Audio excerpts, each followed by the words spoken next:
Headlines brought to you by Chitale बंधू।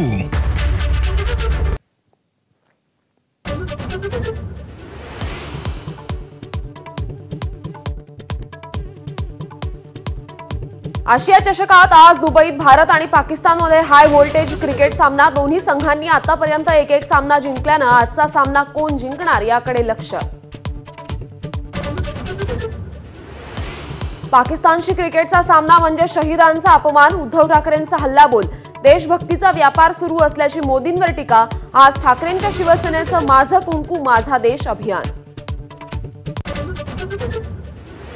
सध्या महाराष्ट्रात अस्थिरतेचं चित्र, शरद पवारांकडून चिंता व्यक्त, तर काय वाटेल ती किंमत देऊन महाराष्ट्र एकसंघ ठेवण्यासाठी प्रयत्न करू, शरद पवारांची ग्वाही। नागपूरमध्ये केंद्रीय मंत्री नितीन गडकरींकडून संवेदनशीलतेचं दर्शन, पक्षभेद विसरून उड्डाणपुलाला दिलं काँग्रेसच्या नेत्याचं नाव, तर फडणवीसांनीही जपली संस्कृती। रात्रीच्या मुसळधार पावसामुळे दिल्ली यमुनोत्री राष्ट्रीय महामार्गाजवळ रस्ता खचला। हिमाचलमधील बिलासपूरमध्ये ढगफुटीनंतर रस्त्यांना नद्यांचं स्वरूप, अनेक वाहनं पाण्यात।